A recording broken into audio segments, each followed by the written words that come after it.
Assalamualaikum warahmatullahi wabarakatuh. Alhamdulillahirrahmanirrahim. Allahumma sholli ala Muhammad wa ala ali Muhammad. Bertemu kembali dengan channel Nasihat Islam. Semoga semuanya adalah ridho rahmat Allah Subhanahu wa taala. Sahabat-sahabat, saya sekarang akan membacakan masalah fikih ya.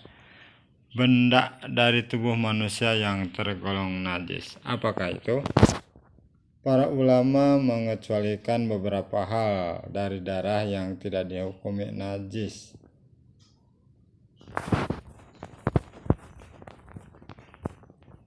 Republika Ko.id Jakarta.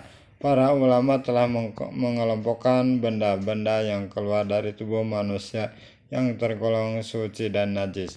Secara umum, para ulama telah menyepakati beberapa benda yang keluar dari tubuh manusia dan berstatus najis. Para ulama sepakat benda-benda yang tergolong najis diantaranya adalah darah, nanah, muntah, tinja, kencing, madhi, dan wadi ya. Jadi ini adalah kesepakatan para ulama ya. Para ulama sepakat benda-benda yang tergolong najis ya. Para ulama menyepakati ini karena berdasarkan ilmunya ya, ilmu yang turun-temurun dari para ulama-ulama sebelumnya ya. Kita ketahui bahwa ulama itu adalah pewaris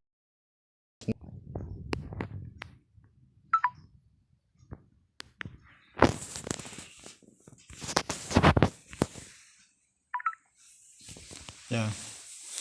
Ulama itu adalah pewaris Nabi, jadi mereka membuat atau memutuskan suatu hukum tentunya berdasarkan ilmu yang dia mumpuni ya, berdasarkan Al-Quran dan hadis ya. Itu diantaranya darah ya. Jadi para ulama sepakat benda-benda yang tergolong najis diantaranya adalah darah, nanah, muntah, tinja, kencing, madhi, dan wadi. Hal ini dijelaskan oleh Ustadz Isnan Amsori dalam buku 3 Sumber Najis terbitan Rumah Fikih Publishing. Ustadz Isnan menjelaskan sejumlah dalil yang menerangkan benda-benda dari dalam tubuh manusia yang tergolong najis. Sesungguhnya Allah hanya mengharamkan atasmu bangkai dan darah ya. Itu Al-Qur'annya surat An-Nahl ayat 115. Sesungguhnya Allah hanya mengharamkan atasmu bangkai dan darah. Dari Ammar bin Yasir radhiyallahu anhu bersabda, sesungguhnya pakaian itu harus dicuci bila terkena mani, air kencing, dan darah ya. Pakaian itu harus dicuci bila terkena mani, air kencing, dan darah.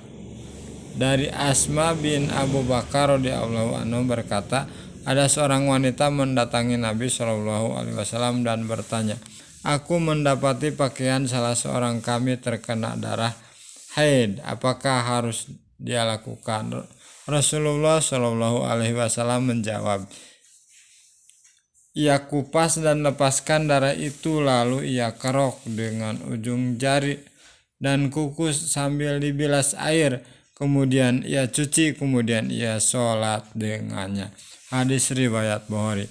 Namun para ulama mengecualikan beberapa hal dari darah yang tidak dihukumi najis. Pertama, darah yang mengalir di dalam tubuh ya. Jadi yang tidak dihukumi najis itu adalah darah yang mengalir di dalam tubuh, itu bukan najis. Kedua, organ-organ yang terbentuk atau menjadi pusat berkumpulnya darah seperti hati, jantung, limpa, dan lainnya ya. Ketiga, darah yang mengalir keluar dari tubuh muslim yang mati syahid. Darah yang keluar dari tubuh muslim yang mati syahid itu bukan najis ya.